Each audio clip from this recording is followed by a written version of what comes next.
Back here at Croke Park, we have less than 15 minutes to go to the All-Ireland final. Pat McEnany is the referee today. Those are the captains, Darragh Kennedy of Kerry and Gary Ruane of Mayo. Interestingly, in the programme, Fergal Costello was in the panel, who was the captain of this Mayo team, and of course lost his place during the year. He's listed as captain. Gary Ruane is listed as the vice-captain of the team. Anyway, Gary has actually won the toss apparently, and Mayo are going to play into Hill 16. They will be playing from right to left, and they will be playing for that.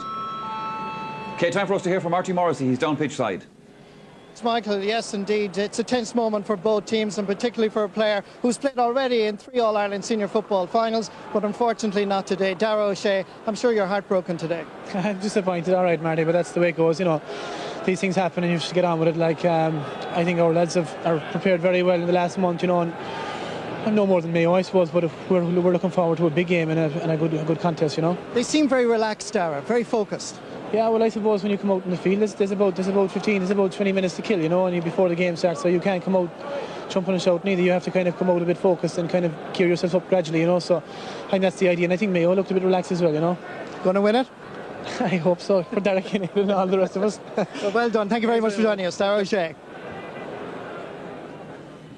Yeah, well, Darragh limped into Croke Park this afternoon. If Kerry win this All-Ireland, he'll run back to Kerry. There'll be no doubt at all about that. Joe, briefly, you wanted to pick up on a point that Colin was making earlier on there. No, just that, you know, the changes in the way Kerry are playing are reflected in the selection of the half-forwards, you know.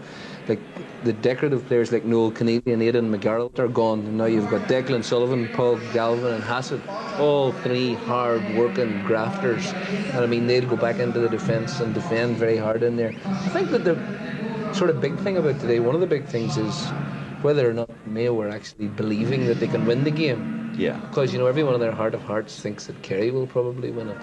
Joe, thank you. As you can see, the President of Ireland is here with Sean Kelly, the President of the GA, and the President taking the presidential salute.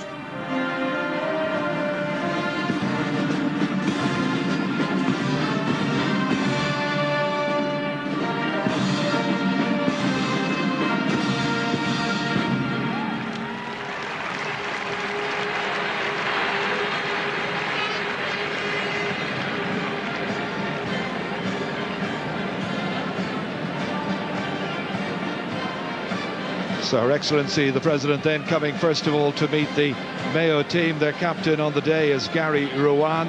Both teams with a 6-match campaign under their belts, including a replay of course along the way, and a referee in charge today whose CV includes 2 drawn All-Ireland finals. Wonder what that is going to tell us. Kerry and Mayo last met was back in March. Kerry winning by 113 to 8 points. That was in Tralee, on a day when Wexford's Matty Ford grabbed the headlines with his amazing personal score of 4-5 against Galway. Seems a long time ago now. Incidentally, Colin Cooper got the only goal in that Kerry-Mayo League game, while William Kirby showed his paces, hitting 4 points from play in midfield, where of course he lined up alongside Owen Brosnan. Today, as luck would have it, they're back. Numbers 8 and 9 again this afternoon. The referee now introducing his officials. Linesmen are Seamus McCormack of Meath, Pat Fox of Westmeath. After that league game done in Tralee, John Maughan kept his team in the dressing room for over half an hour, saying that he was bitterly disappointed. I wonder will his players remember that experience today. People will talk about this match being a case of public atonement for Kerry after 3 Croke Park defeats in recent years. There was the All-Ireland loss to Armagh and 2 semi-final losses last year, in particular Tyrone.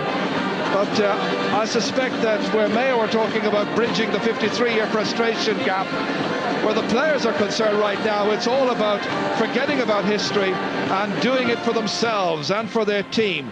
Nothing else is going to really matter except taking home the Sam on this huge day in Irish sport. So Her Excellency Mary McAleese making her way off. Get a very, very warm round of applause.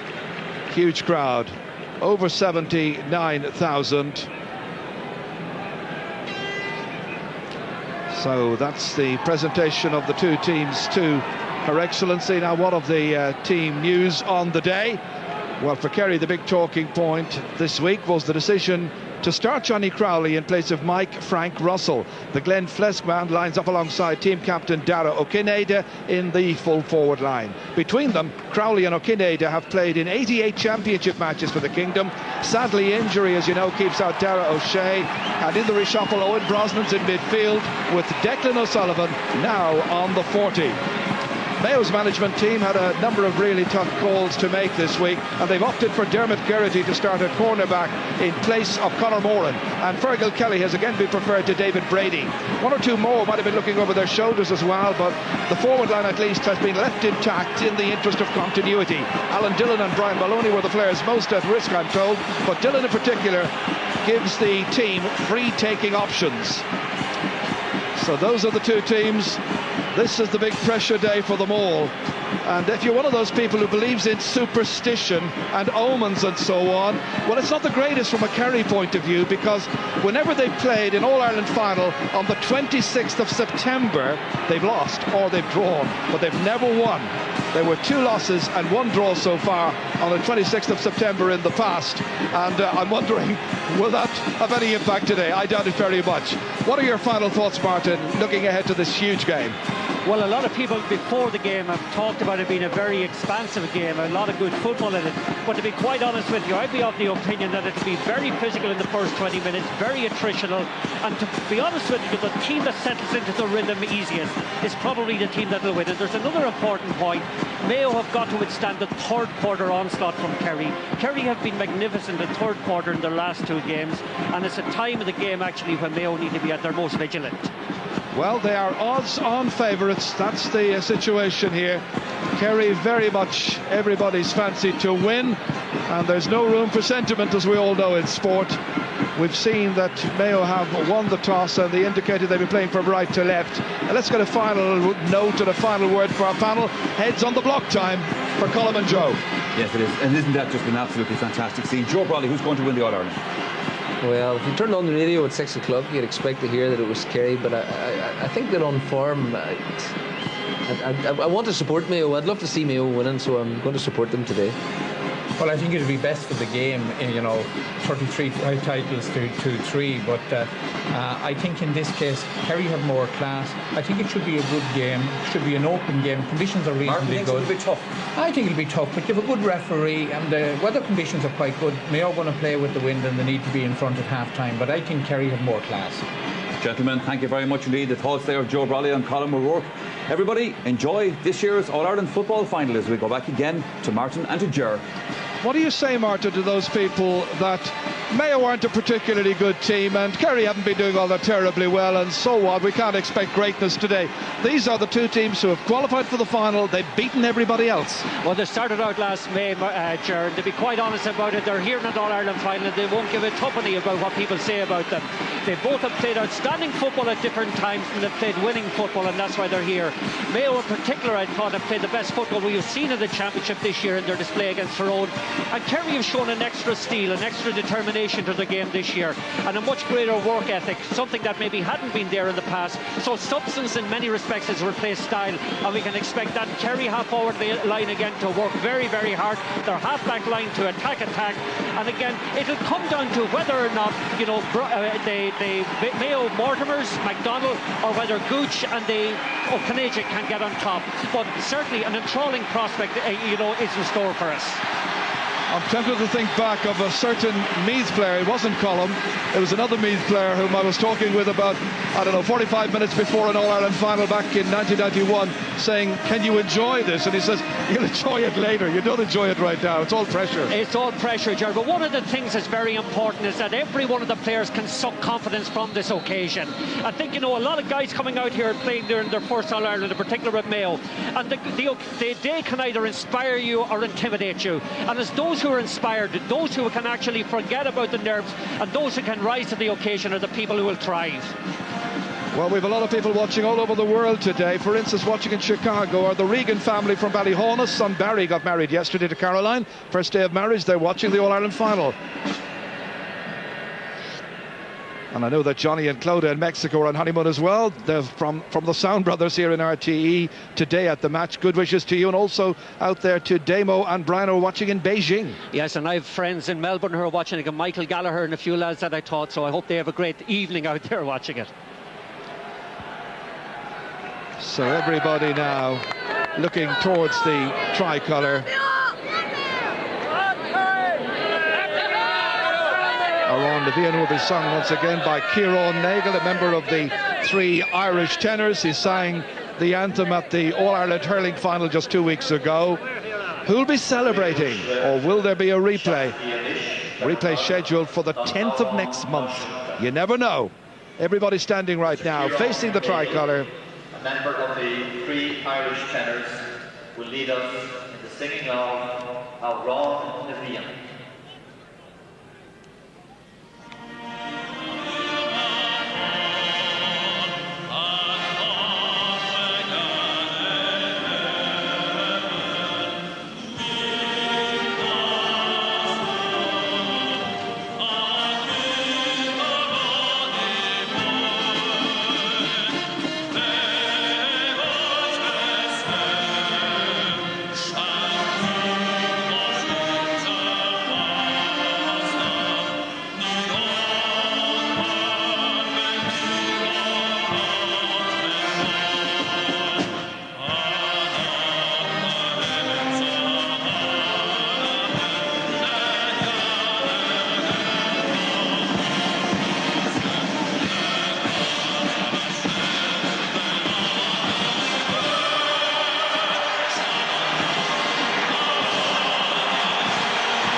The talking is over. It's time for action. Ready for the start of the 115th All-Ireland football final. Huge throng here. Pleasant evening, bit of breeze around. Both sides in their huddles. Final words. Long, long season for both of them. Where Mayo were concerned, there was a week in the Catskills as well. For Pat McEnany, it's his 4th All-Ireland final, and 2 of the previous 3 ended in draws. He was the referee, of course, as well. Back in the replay of 1996, Meath against Mayo, the day of the mass brawl down in front of Hill 16, when Liam McHale, one of today's Mayo selectors, was one of 2 players sent off. The work indeed is all done. Will it be a gap of 53 years bridged by Mayo, or will it be All-Ireland number 33 for the Kingdom? We should know by 5 o'clock. What was interesting actually about the Mayo huddle, Ger, is that Fergal Costello came out and actually orchestrated it. Well, he's a captain off the field and a captain on the field. So it's going to be Kerry who will play from left to right. If there is a prevailing breeze, it's blowing in their direction in the first half. So Pat McEnany just waiting for signals. So it's just a quick little switch around there. I've noticed that Trevor Mortimer has gone out into the half-forward line. He's starting at right half-forward. And the referee has been told it's time to go. It's 3:30, ready for action. A switch between Alan Dillon and Brian Maloney as well. There'll be lots of switches. That's the name of the game. Final is underway.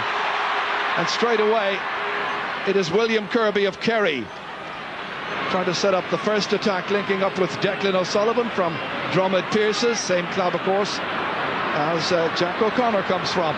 He's made a fair bit of headway. Good incision, good shoulder by Heaney, dragged around there. Just around 18 metres out, free in, should be the opening point. Good work by Declan O'Sullivan, and nobody was able to subdue him. Very good point, Sharon. And actually, again, for Declan O'Sullivan, a big marker was put down there. Again, he broke his collarbone earlier in the season, got it well tested and survived. And this is the first free kick then of the match for Dara O'Kinney. Looking at the pitch earlier on, there's not a great deal of grass on it, so can he get his toe under this one? He can, swings it over the bar confidently. And Kerry go in front. First attack then yielding the opening score. If Kerry win, he'll be taking the cup back to An Gaeltacht, man who works for Radio on the Gaeltachta. And of course had the disappointment of playing here on All-Ireland Club final day back on St Patrick's Day and losing that day. Trevor Mortimer now, by the way, has switched back full forward. Just a little bit of early trickery on the part of Mayo, trying to bamboozle Kerry. It's not really working. Kelly trying to play that ball through, intended for Mortimer. Won in the end there by Mike McCarthy, Kerry's resilient corner back. Kirby in midfield.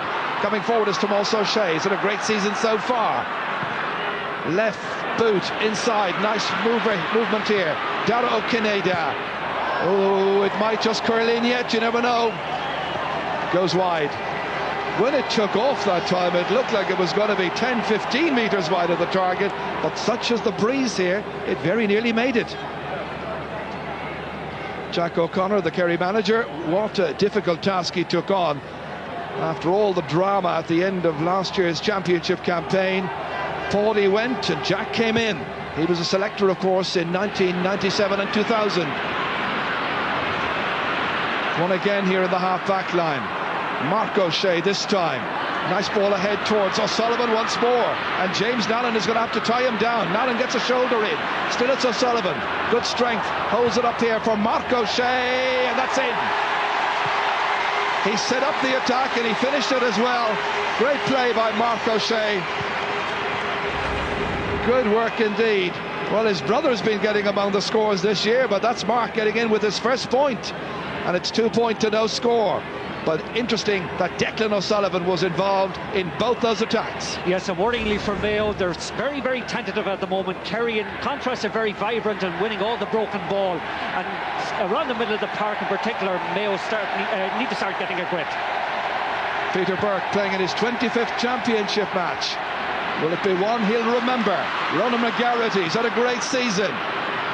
Trying to shrug off the attentions of Brosnan. Next into challenge was Liam Hassett, linking up here with Kieran MacDonald. MacDonald challenged by Fitzmaurice, about whom there was a slight doubt before the game.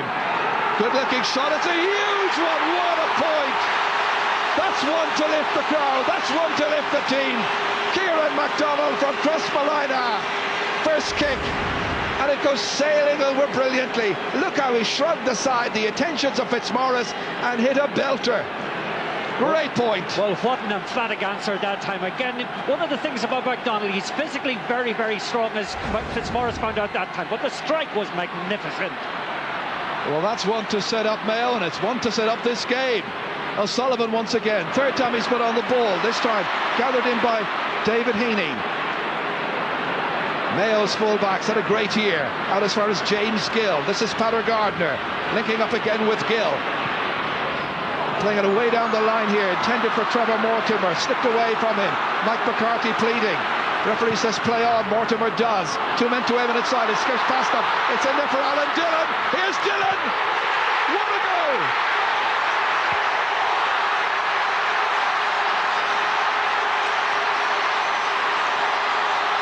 Only 4 minutes are gone, and Mayo go in front. Once again, questions were asked of the Kerry full-back line, and once again they were found wanting. The ball skidded along there.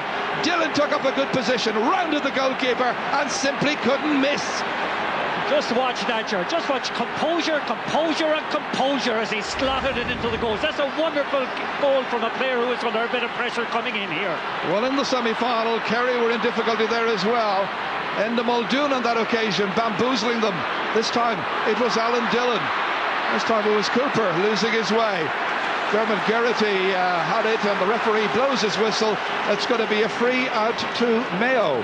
Well, we've only played 5 minutes of this final, and quite a seesaw of events. First of all, Kerry launching 3 attacks, scoring for 2 of them, and then 2 attacks for Mayo, yielding a goal and a point. Well, coming in here, Kerry had question marks about that defence. Dublin, with any luck, should have scored 3 goals against them in the first half. Mayo, with their first real raid, have scored a real cracker. And that was Alan Dillon's first goal in the championship. What a time to score it. Line ball will be to Kerry. People coming in here to Croke Park were saying, where are Mayo going to get the scores from if they don't come from Conor or Trevor Mortimer or Kieran MacDonald? They've got an early answer. What a great catch that was by Gooch. Colin Cooper settling himself, and it comes down off the post. A let off that time from Mayo. And away they come again, riding their luck somewhat. Comes out as far as Pat Kelly, swings it away, but only as far as William Kirby. Outside of the boot by Kirby, and that one has gone over the bar. The midfielder looked around after he hit that one, but it was a very good score. The fans are happy, and it's 1-1 to 3 points. Again, great pressure that time, as you can see here from the Kerry attackers, and Kirby mops up the loose ball and puts it over. But one thing, Gerard, that is noticeable, the height difference between Geraghty, a cornerback, and Gooch is starting to create a problem for Mayo. Just looking at that again in reprise there, Martin, that point by William Kirby, he had Gooch free in front of goal, unmarked. A very good point, Gerard, but Gooch twice has one great ball in the air. Little push there coming from behind by Brian Maloney. Referee spotted it. Free to Kerry. Taken by Mark O'Shea, one of the point scorers. Bad kick by Mark. Straight to Patter Gardner. Linking up here with Pat Kelly, the other wing back. Spread outside to Maloney, doing the usual business of roaming out around midfield. And they'll expect to get a good 50 minutes out of him. And depending how things are going, they might bring in a fresher player at that stage. That's Fergal Kelly, feeding it inside towards Conor Mortimer. Picked up off the ground, just inside the 45-metre line, and no more than 5 yards away from the referee. Well, in the lead up to the final, John Mohan talked about the need for Mayo to score goals if they were to win this. So they've got one already, and that's very, very encouraging from their point of view. Here's Paul Galvin. He's had a great campaign towards Johnny Crowley, being marked by Gary Rowan. Crowley had a great league final, got 2 goals here against Galway. Inside forwards, Darragh Kineda. Nice solo run, now who's going to stop him? And he's dragged down by Gary Rowan. Not very convincing defending. And it's a free from 13 metres out, and there's going to be a ticking there for Gary Rowan. That seems to be the prevailing mood at the moment, is that defending isn't particularly convincing. That time again, David Heaney was easily around it, and I thought in the first minute, Gerard, that he went over in his ankle in the first contest with O'Caneja, and it may be troubling him. This perhaps to level up the match. He should do it. Breeze blowing over his right shoulder, made a good connection. His second pointed free, and it's 4 points for Kerry, 1-1 for Mayo. Everybody's having a happy time so far, but it's a long, long way to go. Look at the goal again here, and the Kerry defence fairly well ripped apart, and it was great composure by Alan Dillon, and a neat finish into the corner beyond Diarmuid Murphy. Mayo hadn't scored a goal in their last 4 championship matches. They did after 4 minutes here. Broken down again. Everybody foraging. James Gill sometimes plays as a third midfield player. Kieran MacDonald at the point of the match so far. Bad ball into space, nobody there for it except Tomas O'Shea. Back there is Brian Maloney once again, picking up the scrappage. Chasing after him is Declan O'Sullivan. Good ball down the line towards Conor Mortimer. Racing after him is Tom O'Sullivan. In on the end line here. Needs options. None available to him, and it's O'Sullivan who benefits. Challenge coming in there from the goal scorer Alan Dillon, but they managed to free it out once again, and it's Declan O'Sullivan who's playing very, very deep. This has been Kerry's tactic from time to time this year in the championship. When they're under pressure, bring back the half forwards as much as possible. Here's Johnny Crowley. There's now space ahead. Can they exploit it? Mayo will funnel men back quickly, so Kerry need to motor it, and a lack of composure there by Darragh Kineda. Indecision. Kieran MacDonald seizing on it, had 2 options. Here's James Gill, there was a player ahead of him. Finally he gets him, it's Pat Kelly, ready to take on Galvin. Dragged down, free in. Well, so far, Gerard, there's about 10 minutes gone, but there has been a most beautiful rhythm and tempo to the game from both sides. It's something I didn't expect. I thought they'd be a lot more aggressive, but both teams are trying to show their trademark styles, and it's very, very encouraging. Yes, a lovely fluency to it, and this free for Mayo. Chance for them to go back in front again. Alan Dillon going short. There's still a point on. Maloney kicking, and Maloney scoring.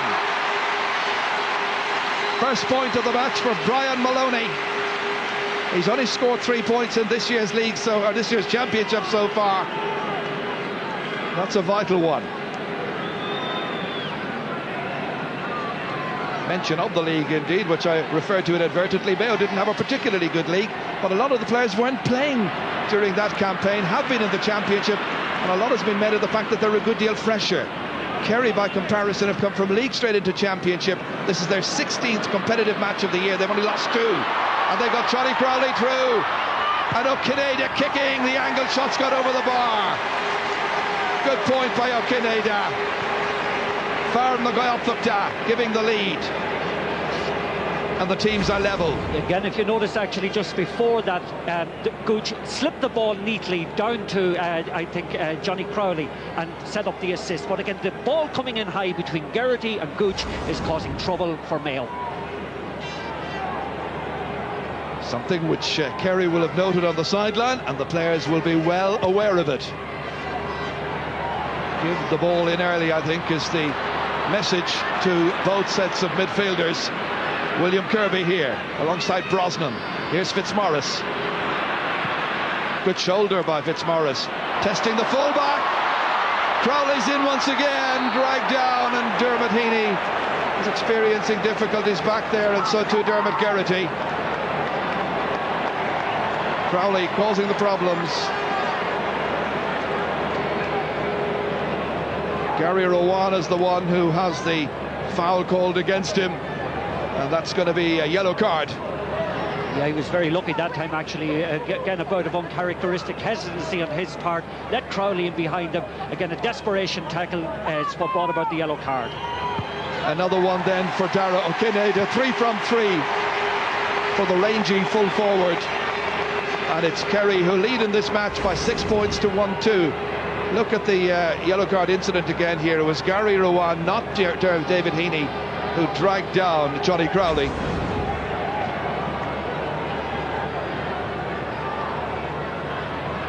Peter Burke, one of just 4 players starting for Mayo who were on the losing All-Ireland final team back in 1997. A 5th, Fergal Costello, of course, today among the subs. Kerry trying to dominate midfield in the absence of Dara O'Shea. Big questions being asked about the Kingdom today without 2 of their great leaders in recent years. O'Shea. Oh, that one was punched over there by Dara O'Kineda. That's his 5th point. What a great start the Kerry captain has made. 2 of them from play, 3 of them from frees. 7 points to 1-2. Watch this booming one in here, again causing problems for the Mayo full-back line, and that popped neatly over the bar. Well, quite clearly, Jack O'Connor has noticed that there is a weakness, maybe a perceived weakness in the Mayo full-back line over their heads. So they're putting in these huge skyscrapers of balls in there, and they're reaping a fairly rich dividend so far. David Heaney, of course, was in midfield the last time Mayo were playing in an All-Ireland final. I think he preferred to be out there as well, but he has done a good job in most of the games so far this year, except perhaps the game which caused him most problem. That was against Tyrone and O'Neill. It's a huge one in again. Keeper has to come. Well, this is a Kerry team about whom questions were being asked in the absence of Dara O'Shea and Seamus Moynihan, who's on the bench. But they've responded well to that goal by Mayo after just 4 minutes. Pat Kelly bundled up there by Liam Hassett. Referee saw it as a foul. And as Kerry didn't retreat 13 metres, it's an opportunity for Mayo to press on their advantage with Conor Mortimer kicking very, very poorly. Didn't look too confident about that. No, actually, I think it's his first touch so far during the match, and it just doesn't seem to be on his game at the moment here. Neither Mortimer has managed to get into the game, and they're so central to Mayo's performance, and particularly to a winning performance. It's necessary for them to get those involved. Well, part of the Kerry game plan is absolutely certain to have been keep the ball away from the Mayo inside forwards, and that demands an awful lot of hard work by everybody, the 8 players between half back and half forward. Kerry are working hard, showing 2 sides of their nature, the industrious and the creative. That's Galvin. Nash running ahead here. Once again, it's O'Shea. Tomas O'Shea swinging at this one. Well, it's just wide, but it would have been a magnificent point, and he's been the scorer of some fantastic points this year in the Championship. Second wide for Kerry. Kerry are working so hard, Gerard, particularly around the middle of the park. It's become a little bit of a wasteland for Mayo at the moment. The Kerry middle eight are really gobbling up anything that's loose, and in the primary possession area are probably winning the aerial tussles. Well, interesting in the scoring chances so far. Kerry have almost 3 times as many scoring chances as Mayo. And still it's a tight enough match, only 2 points between the teams. Kerry leading. And Kerry just waiting to bring out their free taker, who is Dara Okineda, to have a swing at this one. It's 50 metres out from goal. They go short. Brosnan wanted it. Good call. Dropping away left. It'll stay in play. Nicely held into Johnny Crowley. They're feeding it up. Hassett was coming into it, and it's Cooper who got the kick to it. The point is by Colin Cooper, his first of the match. There was a couple of players there ready for it, Hassett and Cooper. Cooper the one who made the connection. Yes, the absence of authority in there in the full back line, in particular in getting ball over their heads, is creating a major problem for Mayo, and to be fair to Kerry, they're exploiting it magnificently. Well, 8 points already by Kerry is a very big tally after just 70 minutes play, when you consider that in all matches up to now, Mayo have been limiting the opposition to about 9 points. So they're not at all as tight as they have been, and it's very much Kerry's game.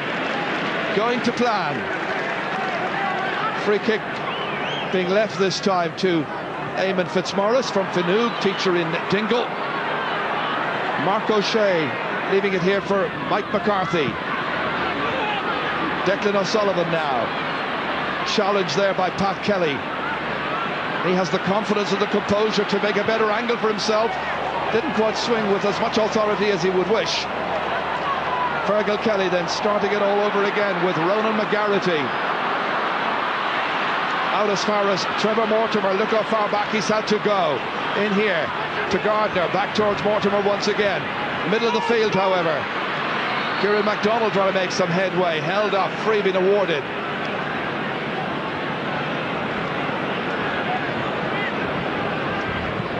MacDonald outside of the boot, swinging it in all the way in. It's a huge one.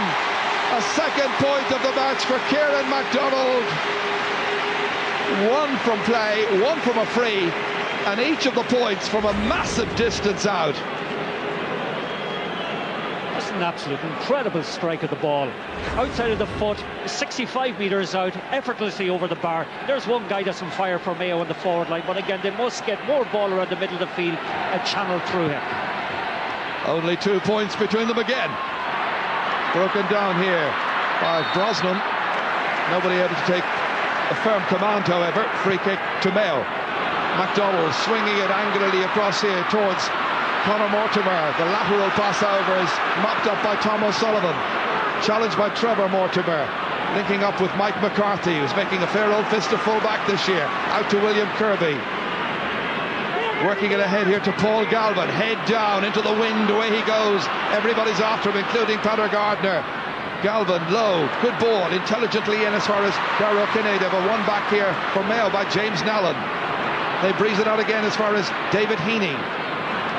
To MacDonald, who is working all over the place, spreading the ball around with magnificent accuracy. Trevor Mortimer, huge one down. His brother Connor's there waiting. There was a vital little tip away from it, however. And that has gone by for a 45, I think it is. And that was Tomas O'Shea who got his hand to that, just as Conor Mortimer was hoping to breeze in and profit. Well, the form that Kieran MacDonald is in, you wouldn't bet against him putting this one over the bar from the 45. 2 from 2 so far in terms of shots at target.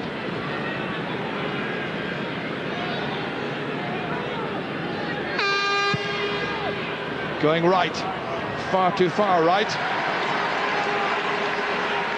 Let's go down to the sideline and get some news from our reporter down there. Today it's Marty Morrissey. Marty? Yes, well, memories of 97 along here at the sideline. Only this time John Mahan and his Mayo management team are acting very quickly about problems in the full back line. David Heaney has gone to cornerback to mark John Crowley, and now Pat Kelly has been given instructions to go back cornerback. Dermot Geraghty is coming out to the half-back line.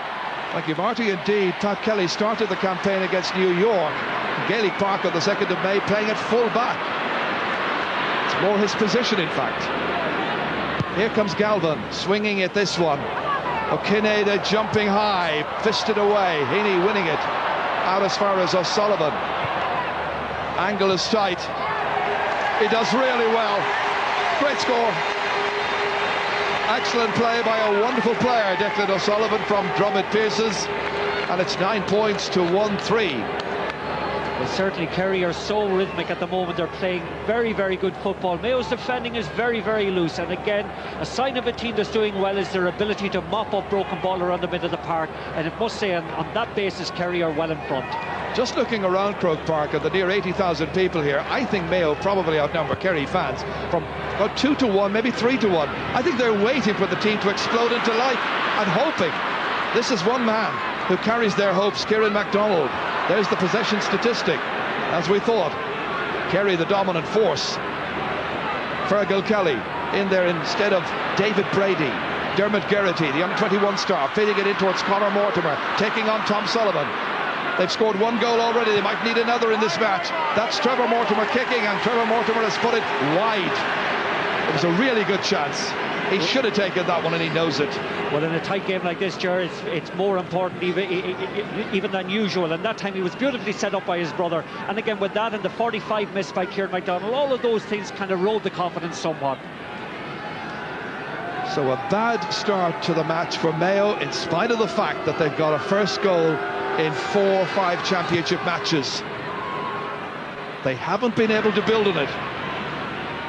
Kerry have been able to take them apart at times and in places in their own defence. Galvin deep as ever, but kicking that wayward ball straight to Fergal Costello. Oh, he had time to be creative that time. It's a desperate miss by Kelly, and the pressure is back on the Mayo defence. This time they cope well with Ruan and Heaney combining.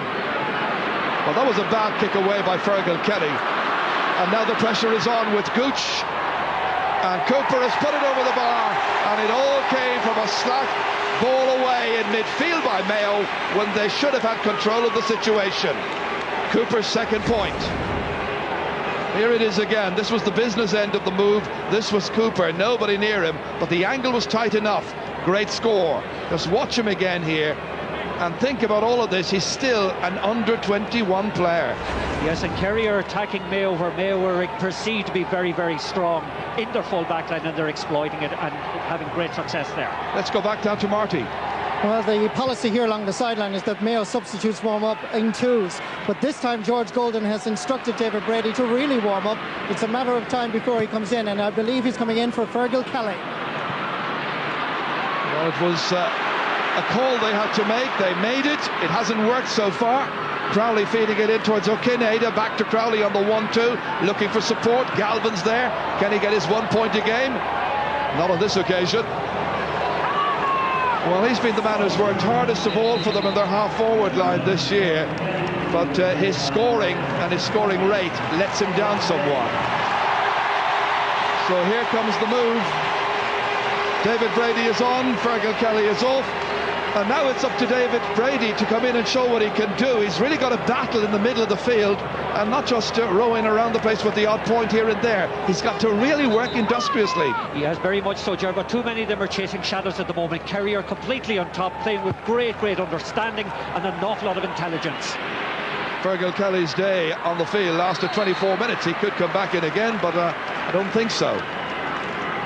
First of 5 subs then made by John Mohan. Eamon Fitzmaurice, huge one down towards Cooper. What a lovely catch, beautiful fluency, taking on Kelly. He can get a goal here, and he does. 25 minutes are gone.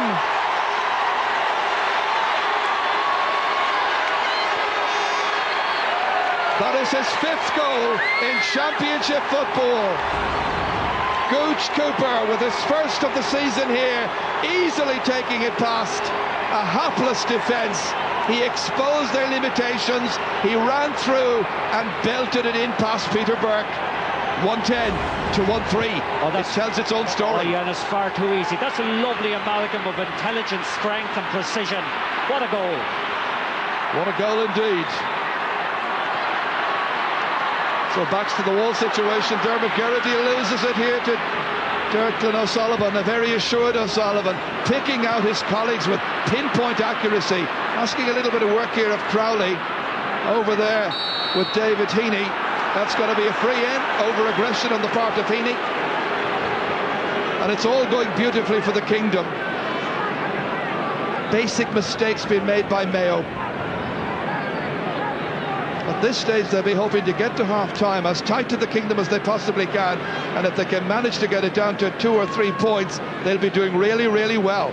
Yeah, and you know, the likes of Cooper is noted for his impetusness and all of that, but it must be said, his basics are wonderful. His control, his handling, and his, you know, the calmness once he had the opportunity presented itself was just magnificent. Darragh Kinnaird in his 47th championship match for Kerry has kicked his 6th point of the day. 111 to 1-3. This is very much running away from Mayo. They need to get into it very quickly around the middle of the park. They need to start working as hard as Kerry. Kerry are so superior at the moment that, you know, there might be a need for a second half, Ger. Well, the attendance today is 79,749, just under the 80,000. And right now they're seeing a Kerry team dominant and dominating. You were mentioning before the start of this match, Martin, that they usually come good in the third quarter, start of the second half. But they've done it here in this first half. They've taken their opportunities. Now David Brady linking up here with Gary Ruan. Next it's James Nallen. Kieran MacDonald. Huge one down, but the races are being won there by Tomas O'Shea and company. Has support. Mike McCarthy from Kilcummin towards Johnny Crowley, seized on well and snapped away by Pat Kelly from Kilmaine. Once again it is Kerry who are dominant. This is Aidan O'Mahony from Rathmore. 2 cornerbacks for Kerry come from the same club.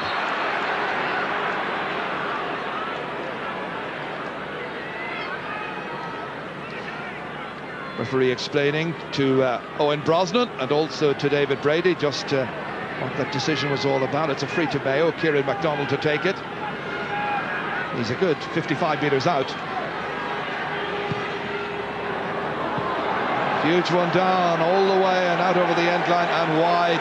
Very aimless, lacking pattern, and John Maughan really has huge problems here.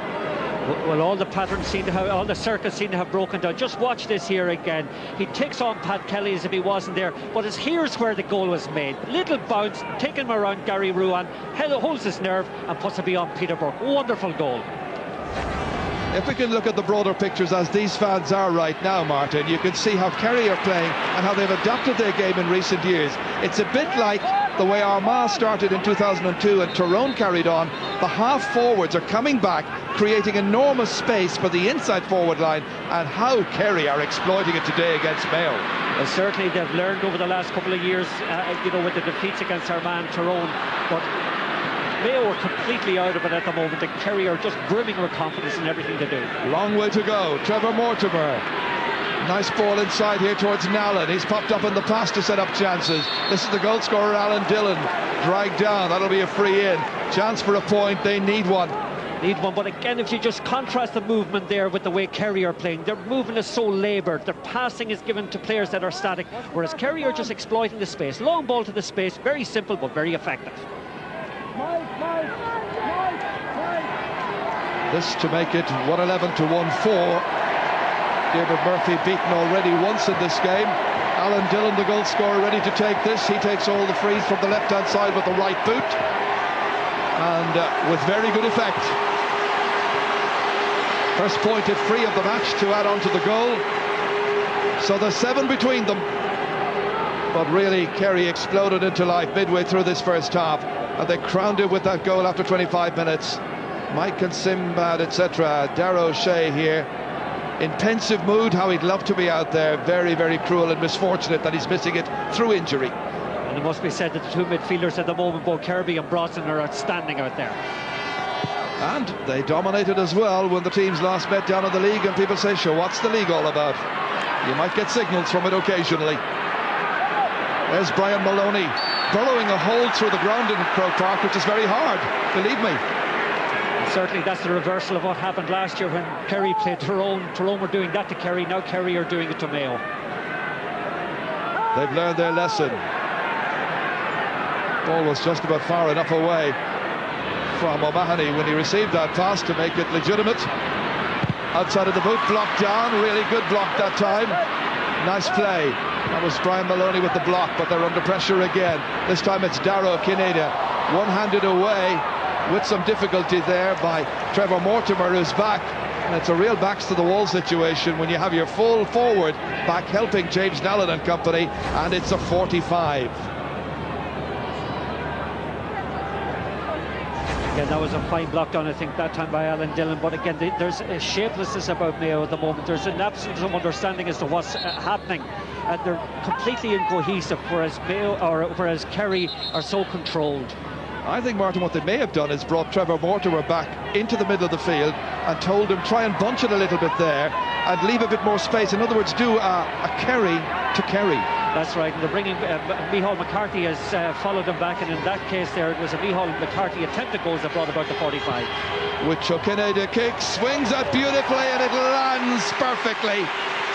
7 points in the first half, and only 32 minutes are gone for Darragh O'Kineda, having a great game, showing leadership and kicking truly. 112 to 1-4. Well, this 8-point deficit so far, I'll tell you, it is going to make a huge demand on John Mohan at half-time to try and get his players refocused and get his players to come out and play. They seem to be kind of, you know, stage fright maybe, I think, has taken hold in so many of them today. I think you're right, they have been gripped by the occasion. It happens.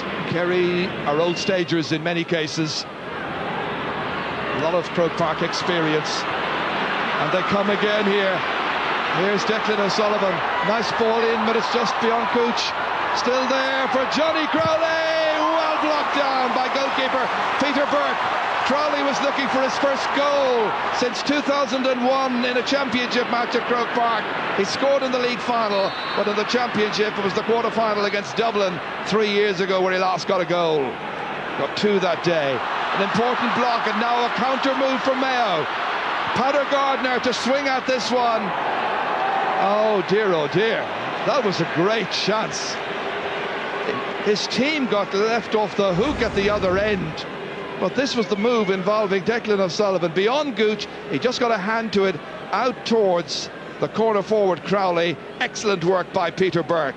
Whereas earlier they've been so economical, this time they're somewhat over elaborated and again paid the price. Gooch may have taken that chance on himself and scored the goal.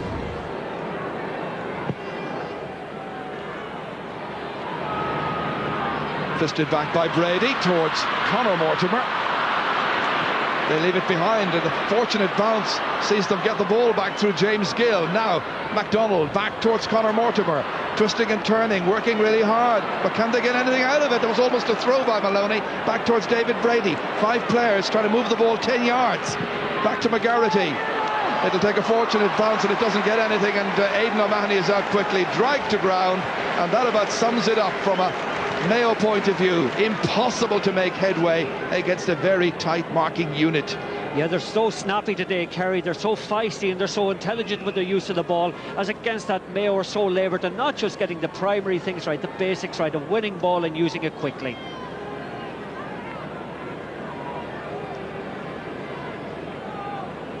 One additional minute to be played at the end of the opening 35. But 8 points between the teams. Kerry have set up 19 scoring chances and taken 13. Mayo have set up 10 scoring chances and they've taken 5. No question of the better team. No doubt whatsoever. Is there a comeback for Mayo in the second half? Mortimer again can't hold on. Again, that stage fright you were mentioning earlier. When I look down through the Kerry team, and you look at Darragh Kineda, it's his 19th game today playing in the Championship at Croke Park. Johnny Crowley, it's his 17th time playing a Championship match in Croke Park, and so many of these Mayo players have nothing near that kind of experience. Well, that is true, but again, all the sounds coming out of the county were pretty positive, that the players were relaxed and well tuned up for this, but certainly the evidence of what we've seen, that is not the case. Here's Mike McCarthy being chased after by Trevor Mortimer, laying it off for Owen Brosnan on his left foot. Nice fluency, but no accuracy, well wide of the target, and that is Kerry's 4th wide of the first half.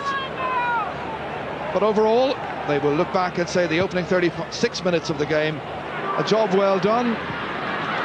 One black mark to their defence after 4 minutes when they let in Alan Dillon, but since then they've made a fine recovery.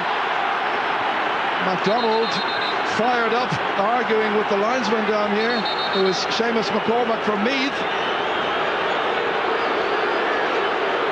Yeah, I think that was the wrong call, actually. Yeah. I felt myself that went out off a Kerry player.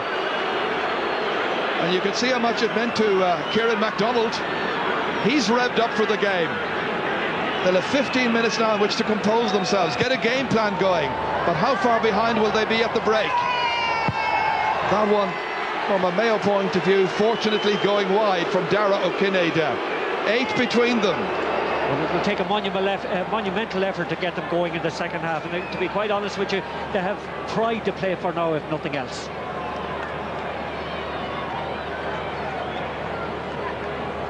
Will probably be the final kick of the first half, and is. Kerry started well, Mayo came back, but then it was all of Kerry. William Kirby and his colleagues enjoyed the lion's share of possession, scored freely, played some wonderful football, and Colm Cooper scored their goal after 25 minutes to match Alan Dillon's for Mayo after 4.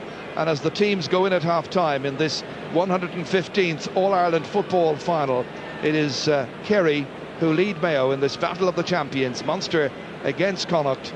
Nearly 80,000 people have seen this first half, and the score at the break, Kerry 1-12, Mayo 1-4.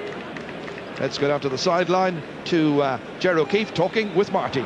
Thank you very much, Ger O'Keefe. What do you think of that first half performance? You really were on song. Yeah, it's been a good performance from Kerry. We knew coming up here today that Mayo were going to go hard at the start, and we wanted to match them with that. It was very important that we would get a good start, and we've got a good start, and things seem to be going reasonably well for us at the moment. It's very much a traditional game by Kerry, long ball into the Mayo defence.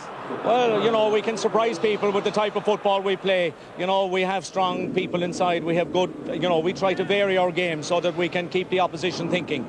Well done, Ger O'Keefe. I know you're in a Russian dressing room. Thank you. Liam McHale is with us. Liam, not a good first half for Mayo. A deplorable first half, Marty. We've conceded 15 points. Obviously, if we do that in the second half, we're going to concede 30 points in a football match. In an All-Ireland final, it's absolutely ridiculous. As you said earlier, the traditional game is killing us. Long diagonal ball, we can't seem to deal with it. But having said that, we got 4 or 5 good opportunities that we fluffed in the first half. If we had scored them, we'd be still in the game. All we can do now is go in and try and lift the boys, try and adjust a few things, bring in some substitutions and see can we get back into the game. Well, best of luck, Liam. Thank you very much for joining us. Yeah, Liam McHale there says it all, I suppose. We didn't think at half-time in this All-Ireland football final that we'd be talking about, basically, Colm Rourke, we're looking at a murder scene. Yeah, it's been a bit of an annihilation there, and it could have been a lot worse for Mayo. Like, Kerry could be totally out of sight. You know, Mayo got a goal from a mistake in the Kerry backs, and Kerry have missed 3 or 4 other good goal opportunities. But they're playing a brand of football that Kerry haven't played for maybe the 70s team. You know, they're mixing up short and long ball. They've won every break. They're winning, and use of possession is fantastic. They're playing short. They're kicking long. You know, the old catch and kick style. They've shown that there's still room for it. The 3 inside forwards are causing havoc, and you wouldn't think that there's any way back from Mayo.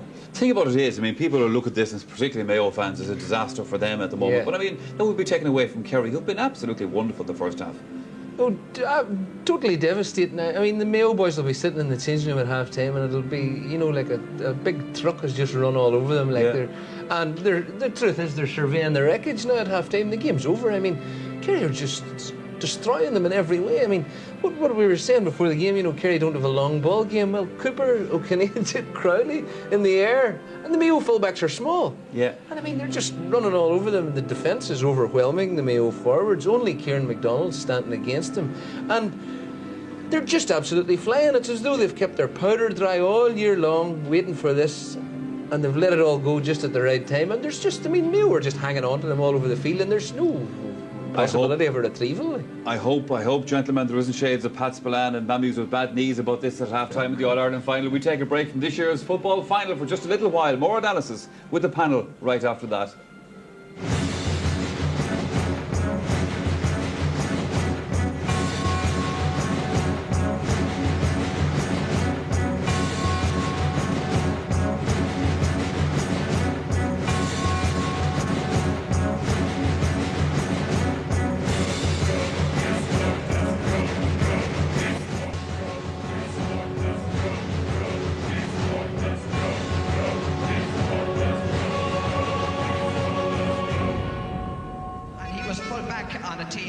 Well, at half-time in this All-Ireland football final between Kerry and Mayo, a very special event here at Croke Park. Paul McGinley, a part, of course, of the Europe Ryder Cup team that was so successful a couple of weeks ago in the States, has brought the Ryder Cup to Croke Park to show to the crowd. And that's particularly significant with Paul McGinley because Paul played for Ballyboden St Enda's. And as far as I can remember, I think he might have played hurling here at Croke Park as a young lad. Corey Carrington, of course, also part of that Ryder Cup team, also played with Ballyboden St Enda's. There with Liam Mulvihill and Sean Kelly. That's a fantastic event to see here at Croke Park today. From a Kerry point of view, the fantastic event for them is that they're winning this All-Ireland final 1-12 to 1-4. But for the Mayo goal in the first half there, gentlemen, I have to say they could have been really out of sight. And, you know, this goal gave them such a huge lift in the game early on. Yeah, well, maybe it was the setback that Kerry needed to really put them, because I think after this, Mayo got another point, and then Kerry scored a goal on 7 points to 1 point in that devastating streak. And here David Heaney, who's had a horrid time, moves out with the ball. And Mayo have been obsessed with short passing. In this particular case, it's worked. Gill, who hasn't been in the game very much. Mike McCarthy thinks he was fouled, shouldn't have been looking around. And this ball in from Trevor Mortimer, not cut out by the Kerry defence. Alan Dillon, who hasn't been in the game very much recently either. You know, he gets it, and he finishes excellently. You know, it was a real cool finish. But that was a rabble-rousing event for the Mayo supporters, which should have settled everybody's nerves. Well, normally you have a period, I mean, each team has a period of ascendancy, but Kerry have just, for 35 minutes, been totally supreme. There's been no hint. You could pick out any of Kerry's scores to illustrate the point you're making. You've picked out one. This is a point that Colin Cooper got from a free, I think, by Dara Kinnaid, as far as I remember. And this kind of showed up a lot of the things good about Kerry and bad about Mayo. Yeah, well, I mean, the long ball in is devastating the Mayo full back line, because all the Kerry boys, they're so skillful. I mean, the whole full forward line, getting their hands over their head and catching. Cooper actually today is much taller than his man. But this is just a high ball kick to the edge of the square. There's obviously a deliberate ploy. Look at Crowley's catch here. Terrific hands at full extension. Touches it to Cooper. And this is the thing about them.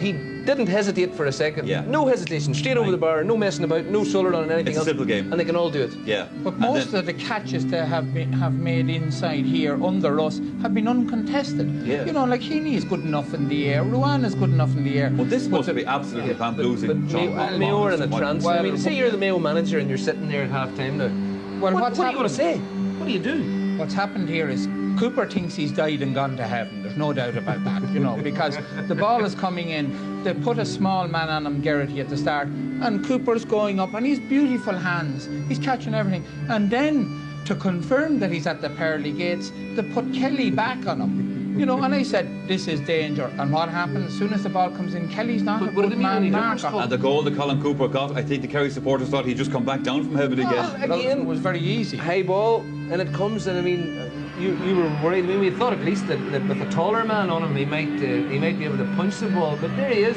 unchallenged again. Mayo were in a sort of a trance. It was a beautiful catch. Yeah. And here again, just the alertness, and this is it. There's the beauty of it. The bounce sends them all the wrong way, and it all looks so effortless. But that comes along, you know, I mean, there's just a kingdom bag of bones there that was born to win All Ireland. That's the basketball hop that gets him out of trouble so many times, and then finishes at the inside of the foot. Like it's all pure calm. It's as if he's kicking around in the stadium in Fitzgerald Stadium there in Killarney before a training session, messing around with the lads. All right, gentlemen, the second half of the big game coming right your way after these.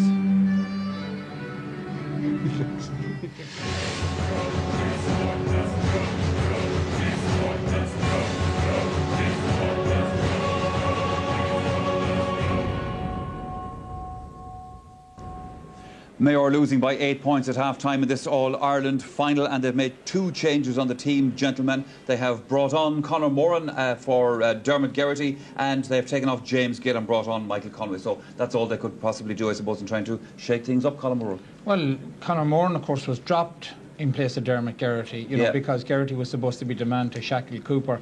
Well, it looks like they're, you know, trying to close the stable door when the horse is bolted about 50 miles at this stage. You know, Mayo are playing for pride because, you know, Kerry have collapsed a bit in the second half of other games, but if you're a Kerry player sitting in that dressing room and having listened to the barbed comments you've got in Kerry about being chokers for the last 3 years, there's no way Kerry are going to sit back. No, they've come here, undoubtedly on a mission, you know, and looking at Mayo, I mean, some of their players haven't performed, I mean, that's obvious, but I mean, Kieran MacDonald is doing his best, and he's trying to lift them around the place. Player. You can't do it on your own. The crowd were gasping with delight at one stage, you know, he got a ball and he knocked it off the outside of his boot out to the wing, and I mean, he's standing alone, but what would you do? I mean, you switch Heaney onto Cooper, then who do you put on Crowley? I mean, do you take both your midfielders off? 5 of your 6 forwards, do you take them off? Do you kick the ball long? Do you try and MacDonald scores this one from play, which was just wonderful. This is the only thing that has sort of given any, you know, succour to the Mayo people at all, because it's just a total disaster. I mean, the disaster has been complete.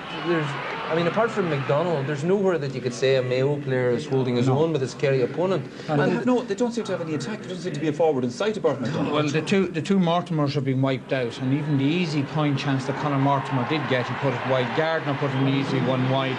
Like, Kerry have run up a total at half-time that would win most matches.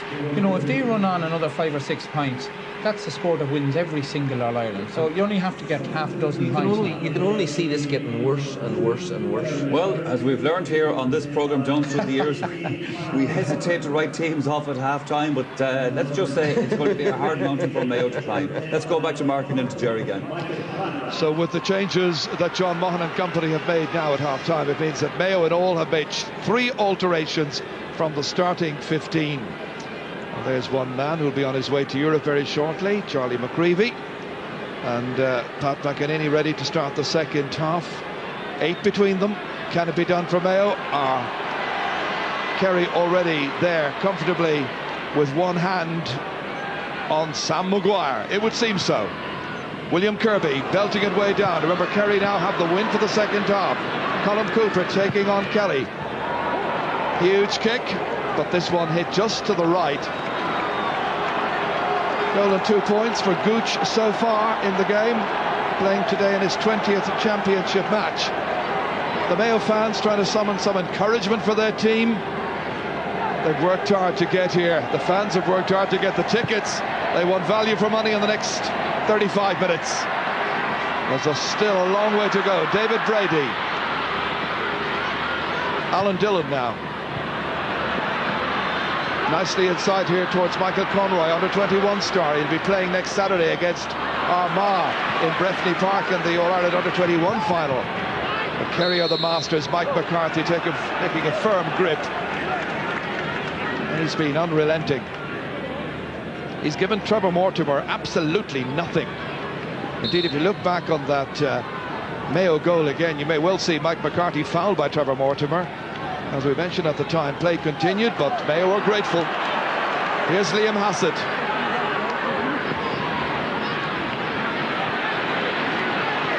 Trying to turn around and wriggle this way and that. Good teamwork shown by Mayo. They want the ball back quickly. It's just a little bit heated, nothing too much. Real frustration. Referee's going to have a word with Kieran MacDonald. This was the reason why.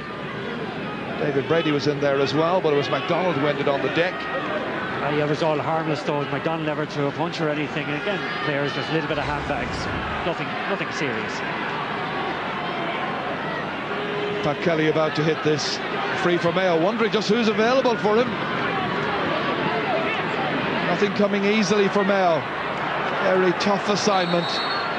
Kelly trying to barge his way past, and going down that time was Paul Galvin.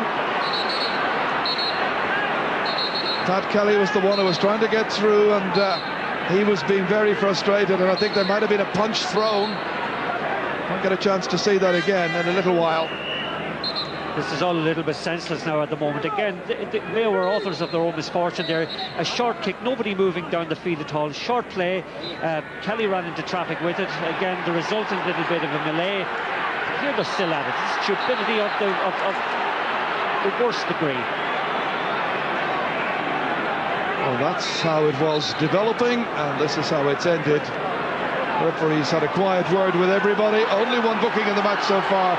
That was for Gary Rowan early in the first half. The crowd raising the decibel level, trying to get right behind the teams. One back again here by Tomas O'Shea of Kerry. Quick look around to see who's making any runs. Where's the support play? Comes from Tom O'Sullivan. Bad kick away in the breeze, straight to James Nallen. Good solo forward, looking for options. Options available with Gardner. Nallen once again there. Into the centre, picked up here by Brosnan, chasing after him, the number 5 Gardner. Way down, Johnny Crowley trying to turn. Good link-up play once again with Paul Galvin. Laying it in there for Declan O'Sullivan, trying to wriggle his way past David Heaney. Going to ground, some 13 or 14 metres out.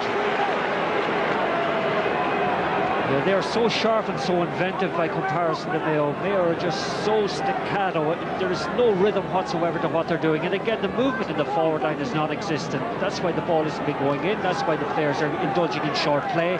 Just at the moment, it's becoming embarrassing, actually, from a Mayo point of view. And Kerry are starting to give an exhibition. Gooch kicking. Having taken over from Darragh Kinnaird for some reason. And that's a goal. And 3 points now for Colm Cooper.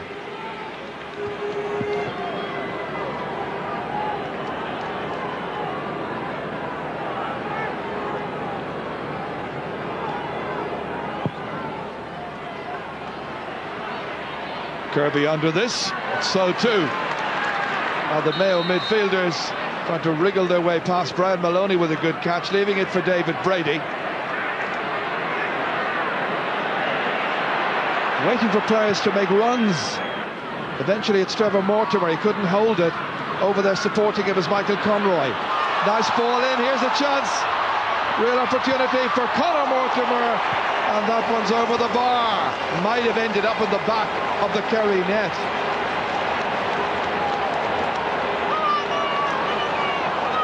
As well. That was a wonderful opportunity that time. Again, a very good assist into Conor Mortimer. Had the goalkeeper at his mercy, put it over the bar. Goal would have certainly given Mayo a great lift that time. Credit Moran for setting him up, but Mortimer blazed it over. 113 to 1-5. A point each per team at the start of the second half. And that was a case of putting the boot in there. Owen Brosnan on the ground. The illegal challenge, penalised by referee Pat McEnany from the Corduff club in Monaghan. Owen Brosnan will be very pleased with his display today. He's been working very hard up and down, again winning quite a lot of ball around the middle of the park. What he's not winning again has been gobbled up by his half-forwards and half-backs on the break. Fitzmaurice, huge one down towards Johnny Crowley. And was that ball picked up by Darragh Kinnaird illegally? The referee was quite close to it, inside towards Crowley again. Back it comes to William Kirby, having a go at it, and why not? It's his second point of the match. 2 from 2 from William Kirby. Well, he has a habit of doing this time and again. You may remember he started the championship there in the early rounds against Clare, and Cork did well, was man of the match against Cork, came in at half-time at one stage anyway during the Dublin game and got 2 points. Yeah, and he got 3 wonderful points actually against Cork down in Killarney, Ger. But he played very well, took 2 good points, working very hard. Kerry restructuring their team once again, and it's Kirby launching this one down towards Crowley, runs all the way through. Saved by Peter Burke. Just a quick adjustment at the back by Kerry. They brought Mark O'Shea and Aidan O'Mahony back into their original positions, having switched at one stage. So O'Mahony is back at cornerback. David Heaney. Look at the pressure play here by Kerry. Does it remind you of Tyrone last year? Nearly same part of the pitch in Croke Park, and the same type of tactics, and Kerry now showing that they are the masters of that particular ploy. Pat Kelly moving adventurously forward. Was there a finish? Is there some production from all of this? It's a very poor wide. That's desperate play, and no wonder the fans are unhappy. Fans will be very disappointed with that. Again, Pat Kelly went forward there, no great pace in what he was doing, but again, forward line was had stopped moving completely. They're not on the same wavelength at all. Mayo just have come out in this second half again and don't seem to have any degree of cohesion among themselves.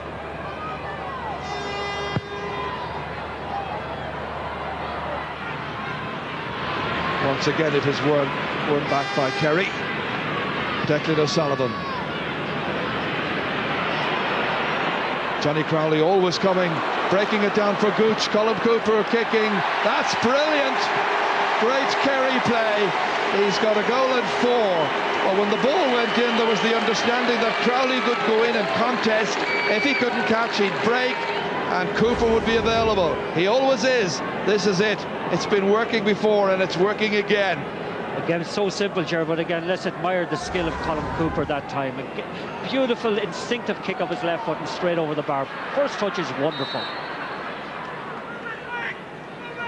Back in the head there for Peter Gardner from Crossbalina. But the whole sense of contest that you need in any match has gone from this completely. Unless Mayo got a few goals very quickly, maybe from the likes of Brian Maloney, who's been trying very hard.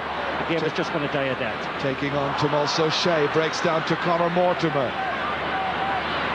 They need something from this. Last attack yielded nothing. It's MacDonald who takes over the responsibility. Does it curl in? It looks good enough from here, but the umpire says no. Gone wide. More disappointment. Bad day for Mayo. They've had many.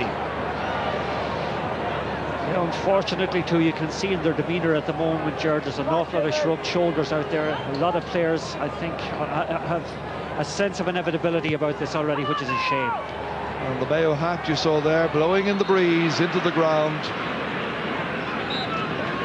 With a push, results in a Mayo free kick taken by David Brady. And it's fisted away from the attentions of Conor Mortimer.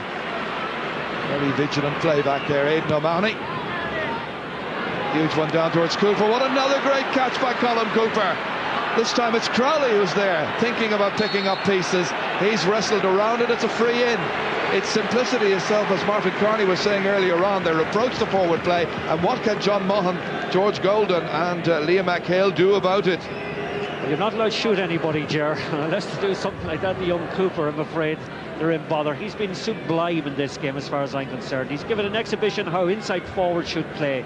Lively, inventive, accurate. He's an amalgam of all that you want to see in a full forward. He was man of the match in the league final against Galway at the beginning of May. Here we are at the end of September, and the pattern is being repeated. O'Kinada kicking, dropping short this time. James Nullen.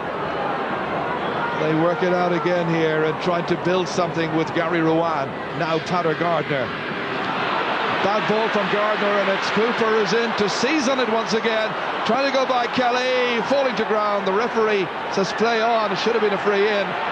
Might have been, but for the hefty lead that Kerry has got. Comes back out to O'Sullivan from O'Kinada, and he kicks it wide. But again, Mayo were the authors of their own misfortune there. Too much short passing coming out of defence. Again, too easy to read, telegraphing what they're doing, and being very, very capably intercepted by the Kerry forwards who are working so hard. Kerry, who lost the All-Ireland final of 2002, lost at the semi-final stage in 2001 and again last year. Today they've come here meaning business. They've had a great season under Jack O'Connor, and Liam Hassett now trying to finish off the opposition with plenty of time still to go. Bad finishing by Hassett. He hasn't scored so far. Indeed, the Kerry half-forward line, between them, they've only managed 1 point, that to Declan O'Sullivan.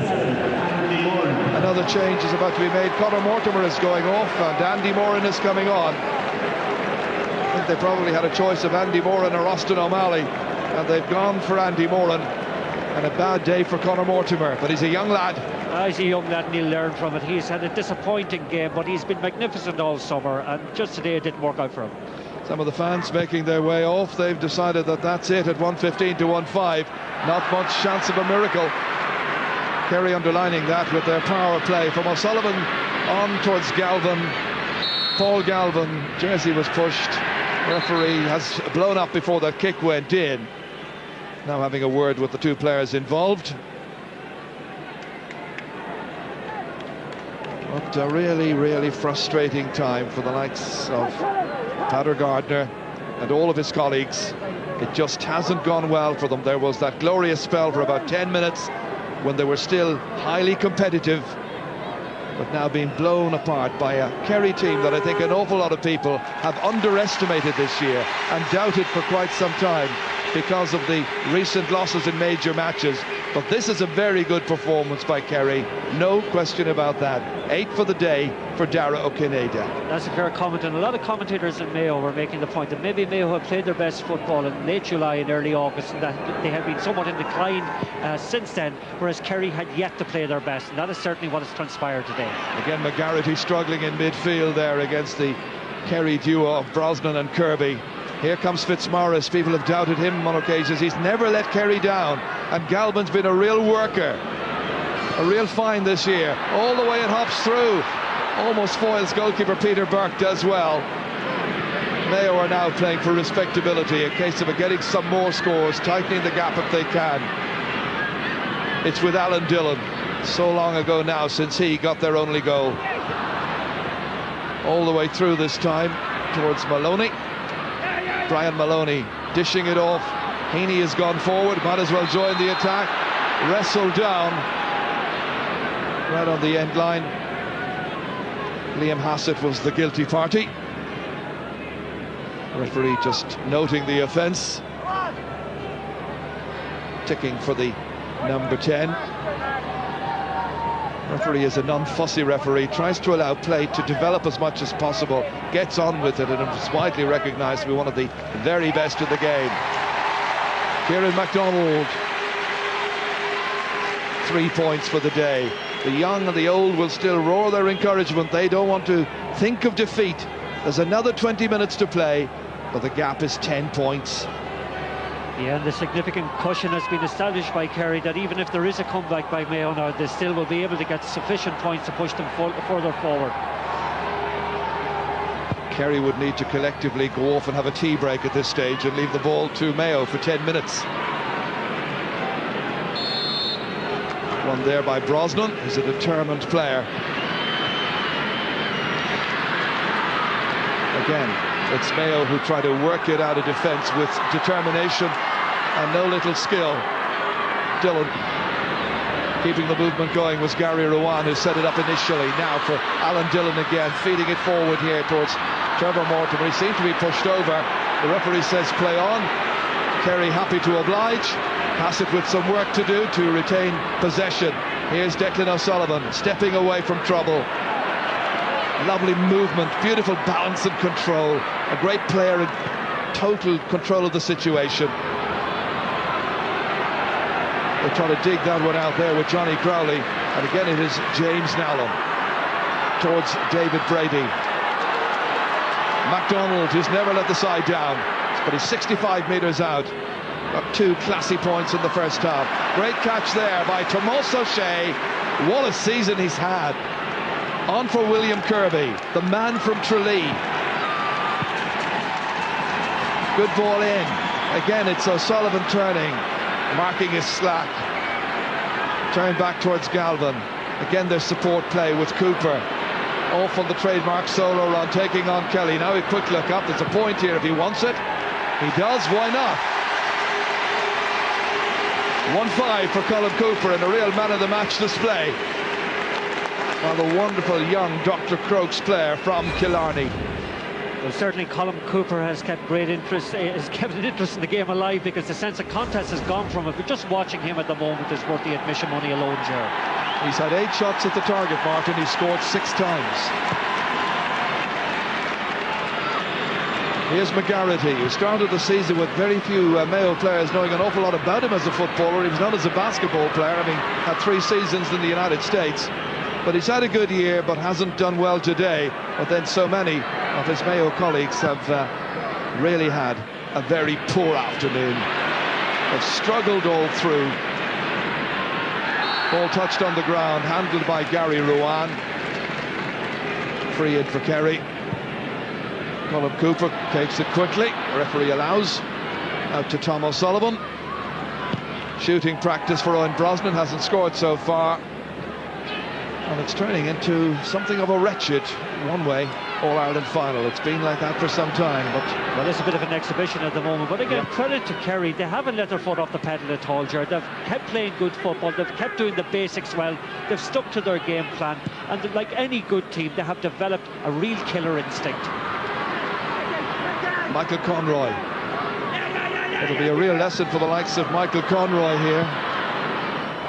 If they can build upon it and if they can learn from the experience. That's the super point there. Kicked over by Alan Dillon. A goal and 2 points for Dillon. Well, he took on the responsibility here, having been played in by Michael Conroy. Nicely hit. Beautiful delivery. Yeah, fine score, and it must be said, Alan Dillon has played quite well as the game has gone on. Again, a few very good scores, including the goal. But the guys that a lot of us expected from today really haven't come to slips at all. 3 from 3. Nice catch this time, beautifully taken in here by David Brady. Brady ready to take this free.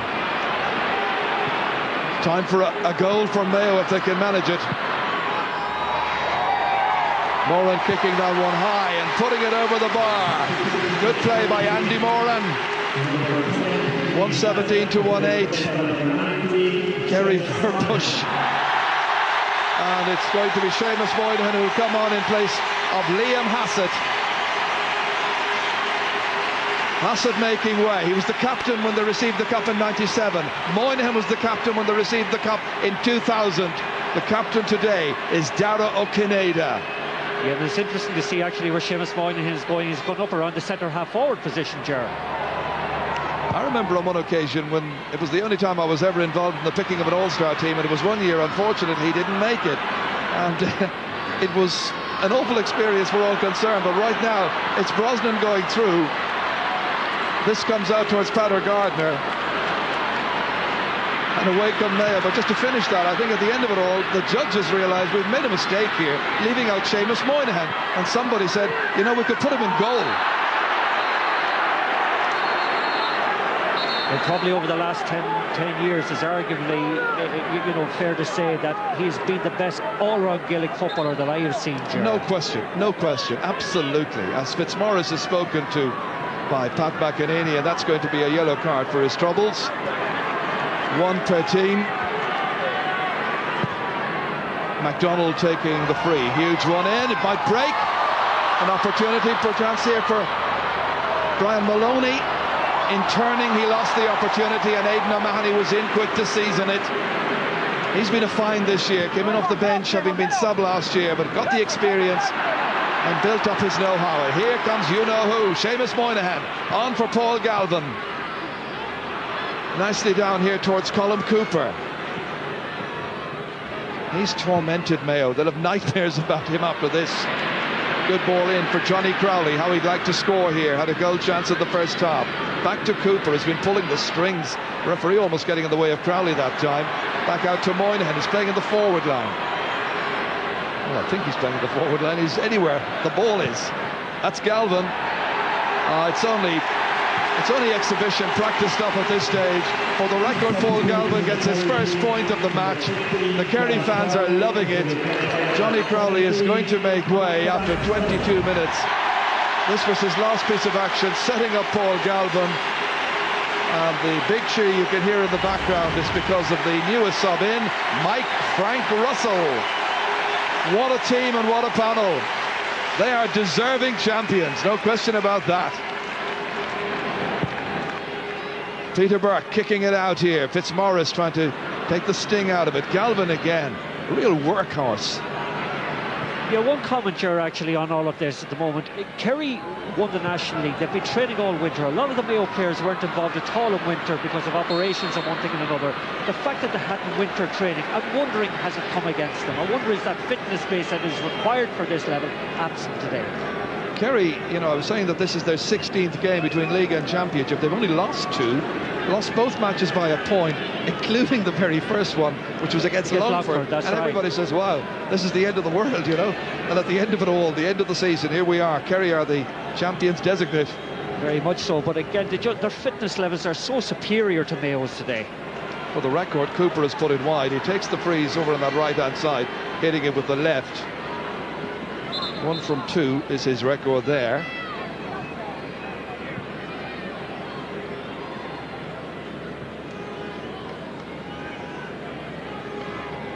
When you look at a player like Kieran MacDonald, who's really worked his heart out at centre forward today, scored 3 points. I'm sure he felt back in 96 and 97 there'd be another day. That day took 7 years, and he still hasn't got himself an All-Ireland medal. That is right, and he's been magnificent for Mayo all through the championship, and even today he's managed to continue to carry the torch for them with very, very, very limited supply. Well, there's no room for sentiment in sport. This is tough. It's hard to get an All-Ireland. Kerry have shown that. They've been simply brilliant. Wonderfully expansive play, wonderfully expressive.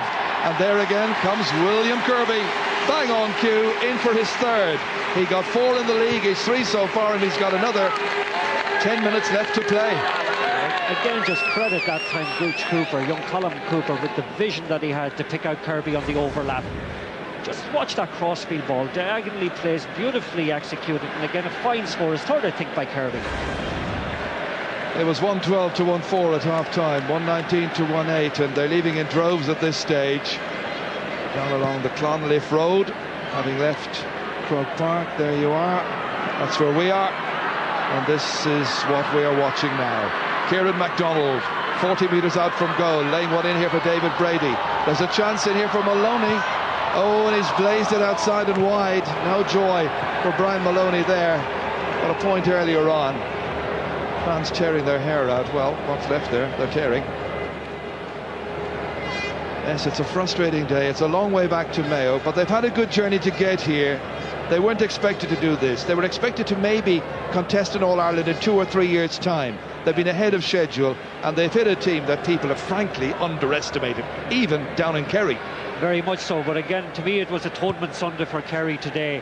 Again, the pressure on them was immense, and they've responded magnificently to that. And it's not that Mayo were that bad. Now, obviously they weren't particularly good, but Kerry have been absolutely outstanding. Well, let's give them credit. It's all about setting up chances, Martin. 35 chances set up by Kerry against 19 chances set up by Mayo. So that's some difference. Well, there lies, damn lies in statistics, but these statistics don't lie. Not with our statistician. Nice ball inside. Good block. That was Brian Maloney coming through there. Was it a foot block? I thought it was a foot block indeed. Maybe it was a knee block, but I thought it was a foot block in that case. Again, Maloney has tried very, very hard all day. Oh, it was thigh or hip coming in on that. So a 45, the outcome of all of that, taken quickly by Kieran MacDonald, taking it back, and he has put it wide. He had to be very, very, very demoralising for Kieran MacDonald. It's been magnificent, as I've said, through the summer. I know he came down from training from North Donegal, Derry border, over the last 5 or 6 weeks, flown down by helicopter, very often drove down. And that's a huge commitment to make for a player who came back. And certainly today, the way things have turned out today, wasn't on the menu as far as he was concerned, or indeed anybody from Mayo was concerned. Kerry are preparing a number of substitutes. We might just see one of them come in late in the game to join the others who've had a chance to share in the day's glory. Kieran MacDonald hitting this one down along the line quickly, but all the little gaps that might be there have been sealed off quickly by a resolute Kerry defence from full-back all the way up along the line. They've done their job splendidly as Moynihan gets caught in possession. Still another 8 minutes of this final to go. Ronan O'Connor is about to come in place of Dara O'Kineda, and I think it's now a case of the coach Jack O'Connor and his selectors there, who are the great Johnny Cullity along with Ger O'Keefe, great backroom team, giving everybody, as many as they can, a chance to share in the glory. Why not? Huge one in. McGarity trying to make headway, still trying to bustle his way through. 6 men around him, comes back out. Great save that time by Dermot Murphy from the under-21 Michael Conroy. Oh, frustration, agony indeed for the fans. It would have put a better final look on the scoreboard at the end of 70 minutes, but good save. Great save that time again by Dermot Murphy, and again a snapshot from Michael Conroy, a young lad coming in for his first game. Fabulous save. Well, a point has resulted, but it was a definite goal for the taking. Michael Conroy getting his first point of the match. Again, 10 between them. Beautifully taken away once more by Seamus Moynihan. Nicely fed in. Back from O'Connor to Declan O'Sullivan. Bit like the day, quite wild. Well, it must be said that the skills that are Kerry's heritage have been shown again and again today, and they have given an exhibition of football, and it's a great credit to them. And again, it's a great credit to their competitiveness that they have maintained the effort from first whistle right up to the present. And Jack O'Connor is well aware that the other 31 counties wanted Mayo, I think, to win this, simply because Kerry are great, and the underdog is always the one people support. That's Mike Frank Russell. And again, it's gone wide. Dreadful shooting in a dreadful finish to a game where Kerry have been the masters. James Nallen. Here comes Trevor Mortimer, hasn't scored, and his brother Connor has been withdrawn. Huge ball in beyond Brian Maloney. And Dermot Murphy just nursing it out over the end line.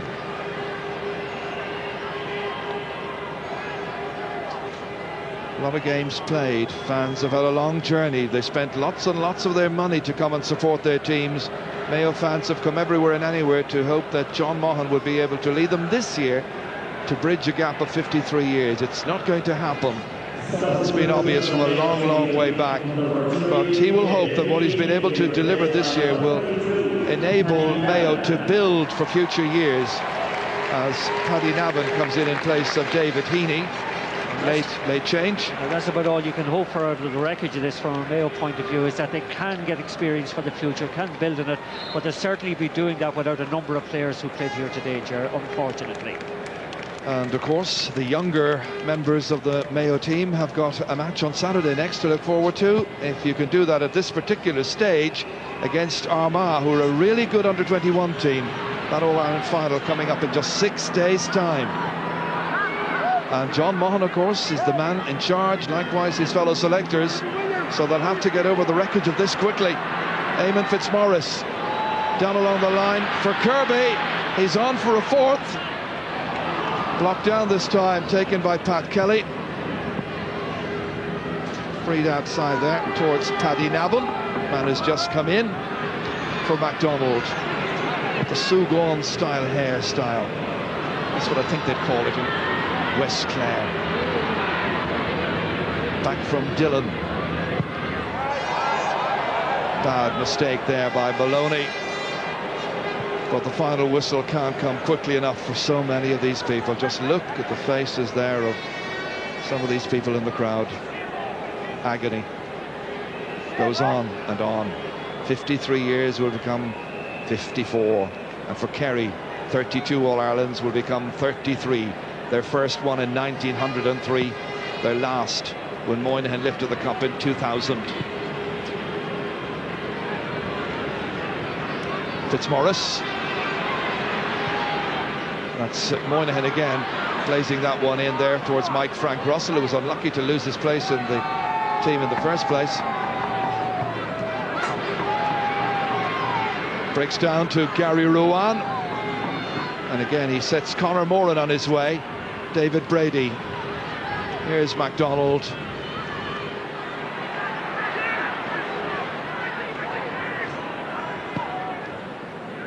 Sadly, it was a year where neither All-Ireland final was particularly inspiring. But where the football this year is concerned, there was one absolutely outstanding team, and that team in the green and gold of Kerry. Once again, it is Andy Moran kicking from some distance, but no joy. More fans making their way, trying to avoid the crush. And a great credit to Kerry, it must be said, Ger. Like, they won the National League and now they're winning the All-Ireland. And again, that's not done too often. In fact, 1997 maybe was the last time it was done. It was, but there's another element when you think about it, and let's pay credit to Jack O'Connor. Was it a poisoned chalice when Pawdy went? There was all the debate about Pawdy and so on, and he's still very much in people's minds. But Jack O'Connor came in, and he did exactly what Pawdy managed to do in 1997, which is win the league and the championship. And with great dignity, it must be said. Very quietly went about his work, no fanfare, and certainly he has got the golden fleece. County Board and Sean Walsh, I think, will also feel, hang on, we had changes to make. We took the brave step.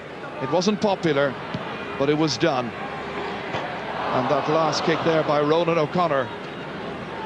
Again, no addition to the scores, 119 to 1-9. It's been like that for quite some time now.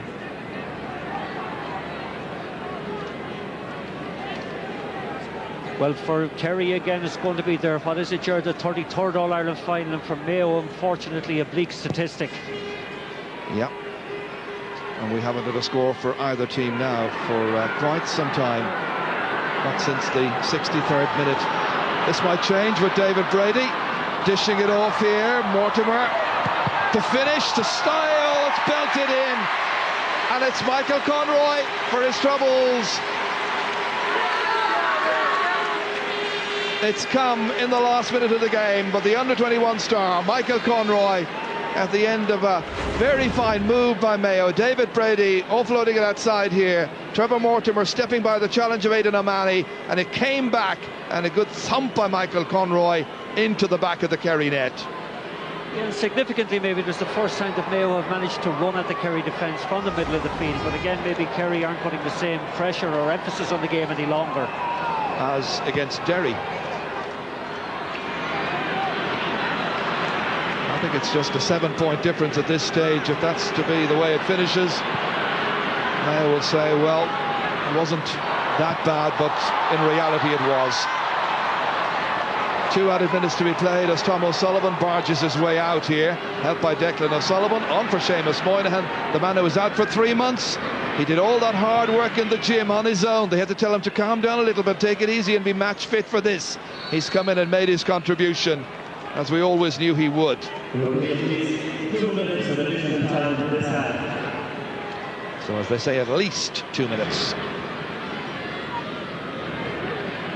Here comes Eamon Fitzmaurice, leaving it there for Colm Cooper, and it tails away on the breeze. 1-5 was his tally for the day, his goal after 25 minutes, and Dara O'Shea, the one who was very, very unlucky. There seems to be one every few years, and the player who has tried so hard, worked so hard, but just fails to make the final. Dara was the unlucky one this year. Well, as Kerry have now scored in over 10 minutes, they're back defending with Diarmuid Murphy, setting up the counter-attack. Mike McCarthy. Remember, at the start of the year, they were wondering who would play number 3. McCarthy was the one who came in from the cornerback spot and has done really, really well. Give him the credit. But aren't they razor sharp? They have been razor sharp from the first whistle to the last. I mean, there's been significant difference in that respect. It is so sharp in every aspect of the game. And their trainer, Pat Flanagan, should take an awful lot of credit for that, as Mike Frank Russell gets his first point in stoppage time on a great day for the Kingdom. 120 to 2-9. Tomas O'Shea being replaced by Brendan Guiney, one of the late changes. The record books will show that he played in the 2004 All-Ireland final. There's Tomas, a real candidate for Player of the Year. I think that's a fair comment, Ger. He's been magnificent, Kerry, at times when they were struggling, and today again very, very effective. Maybe not as spectacular as before, but wonderful player. Kerry have done all they had to do and played some fantastic football. It was champagne fair from Jack O'Connor's team. Mayo a pale shadow of what they can be, but then they weren't allowed this afternoon by a superb team who are Munster champions early in the year. Had to go through 2 tough matches to beat Limerick, then beat Dublin, then beat Derry, and now they have walloped Mayo in the final without the inspiration of Darragh O'Shea, who missed the match through injury. And as the fans come streaming in, it's Kerry who can celebrate their 33rd All-Ireland triumph for the record at Croke Park. The final score here shows Kerry the victors by 120 to Mayo's 2-9. Only one team, and Kieran MacDonald will realise that. There may be tears right now. He's had a good season. He came back. They wanted him. There are plenty of tears, plenty of moments to ponder and to wonder where it went wrong. It simply went wrong because Mayo were not up for it as much as Kerry. Kerry were that much better all the way through from 1 to 15. That's a fair comment, Jared. They have been brilliant. Let's go down to Marty. Darragh O'Shea, congratulations. Wonderful performance by Kerry. Super game, super performance by Kerry. Everyone from 1 to 30 played very well today. Excellent performance. And they won this All-Ireland without you being able to play. That's exciting for me, isn't it? No, everyone played excellently all throughout. I think we had a 10-point cushion there in the second half, and we never lost it. You know, kept taking on the points, and Mayo huffed and puffed, but they never came as good as they should have, you know, in the second half. But we're not complaining. You know, we're trucking away here for the last couple of years, and this is a big lift weight off our shoulders. You know, certainly couldn't go back to Kerry losing 3 in a row.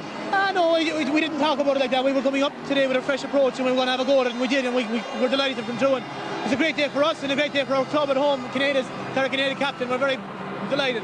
Well done, Gogordagus. Liam Hassett, wonderful performance by Kerry. Yeah, outstanding, Marty. This is great.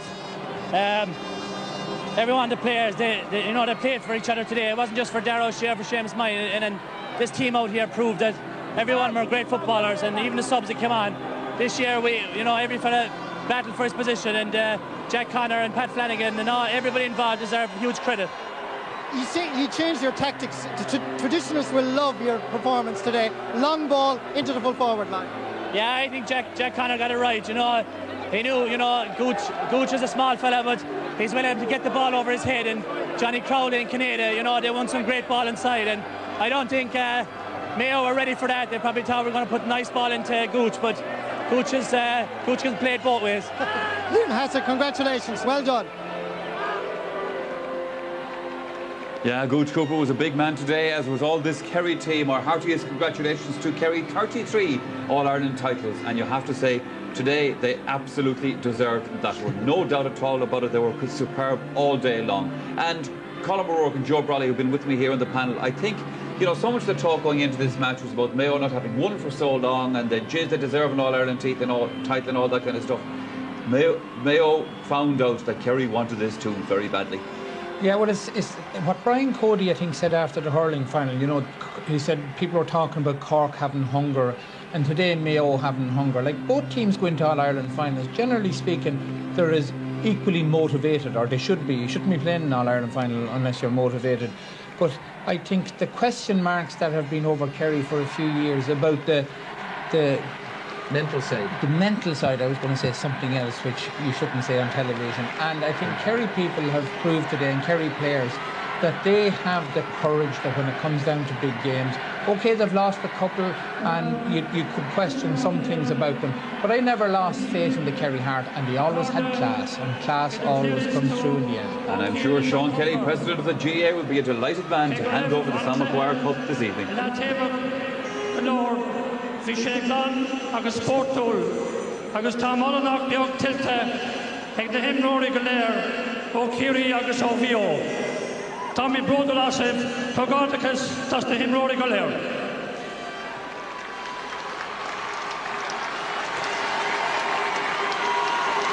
Unfortunately for Mayo, the heartbreak of too many long years now continues. But the whole of Ireland would love to see them winning the Sam Maguire agus le cún of day chucki galore.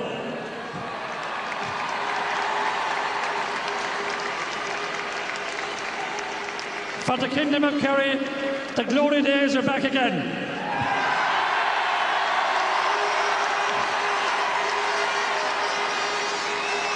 They are now champions of the world of Gaelic games and Gaelic football in particular for the 33rd time. And in association with Des Crowley of our general sponsors, Bank of Ireland, and as a Kerryman and as Uchtron Cumanú Clascale, Curran Shiasaram, Colonel Sam Maguire, have run our captain Kerry. Cara Countess na Caintóri Dúchasa is far satir. Imror Éireann na Gaeltachta. Tuairiscóir le Radan na Gaeltachta. Dara, Da Ochlach, Dragparas, Hocanéda.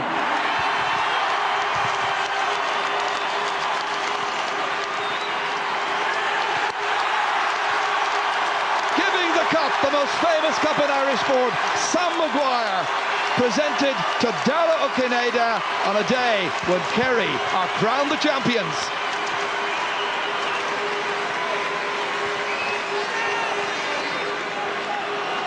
Wachter on the blue Cascale, wachter on the hen, the Hishik, Asbig, a Vinu Wishle, a Winty Kerry, a Cardigal, Ardeen Shemachri, the Heart of Lahas, and Cordensa, one Corden Sam Maguire, a Hardach, Harkown, Imlori, Loch Bahan Stiechta, Loch Doriachta, Agus Loch Takaiachta, Noriachta.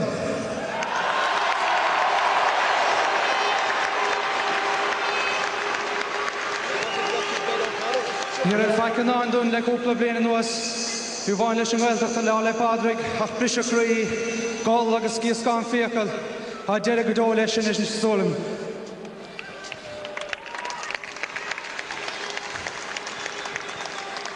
Sarniad me darwyd ha koppel dyn y bwalym, bwach sgwal loha. Dwys, Noran Ori, Farfali, Joro Keefe, agus Farchiel Arna, Shannon Dŵr, Johnny Colleton.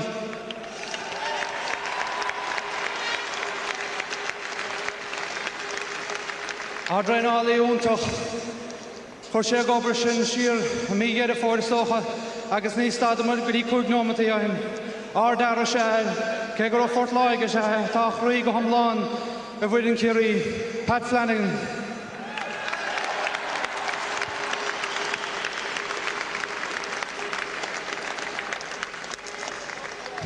Nietam darúd i gynnyf fear Gaeltach eile, fear fiersig na dromad, siúra sé sin móhan ceart fanna bliana, agus siúra sé sin, agus chóirla sé sin, agus tamid an bhór agus an bhaochta. Sné Jack uas a loch an chúd.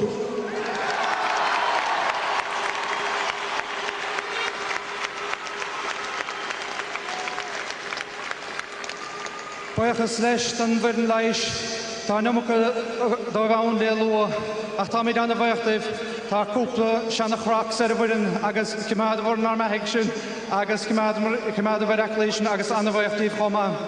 Bachas chomá le nar lochtaríochta, bíonn sé a gcónaí fialflathún dún agus tamid an bhaochtún, agus ben mid súla anal saoire chomá in éireann na bliana bhaham, Kerry Group.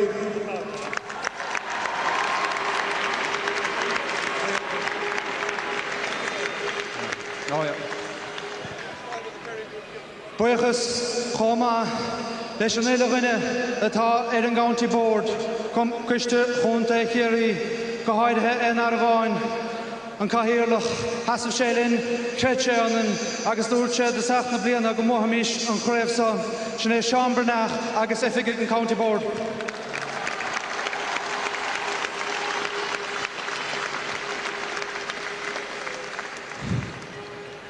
Deire hir hawl bh alamsa buchas agus is tócha cóbrón agus tréslú ag an am céanna le fuirin agus le John Mahan agus le fuirin úntach Mayo le Fergal Caslo agus a bhuiin am Rory tá annach riúnta annas bréidirnta tuig míad hain céanráda chluitheí mar seo chailúnt agus ina hasach a háin sibh siise sílú mar sin de chunta Mayo. Hip hip! Hip hip! Hip hip! Van Miele Maag begeleid.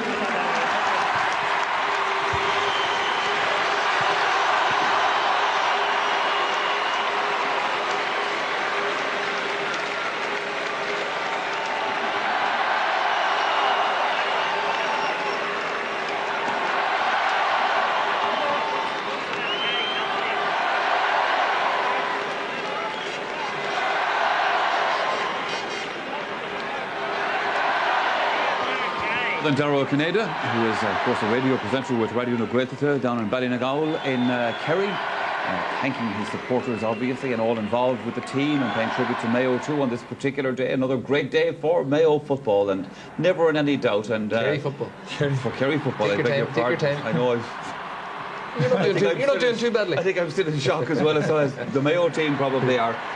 Darragh Canady has been a fantastic captain for this team. You know, eloquent guy, and he went out and he did his job there. And you know, that's been at times a bit difficult for him. Yeah, and I've been fairly critical of him in the past. I thought now he played poorly a lot of the time, but he was fantastic in that first half today when it was a bit of a game for the first 20 minutes. Yeah. Kerry had to recover from the goal, and Darragh Canady inside won a lot of balls, scored a couple of good points from play, scored all the frees that he had to score, and himself and like Crowley showed why he should have been played. He won a lot of ball, and then Kerry, of course, had the 5th Cavalry to bring on in Moynihan and Mike Frank. What subs to have, but it's a fair tribute to Jack O'Connor. Yeah, like you he's were talking about over Jack to us during the second half of that match, and just his psyche, the way he handles players.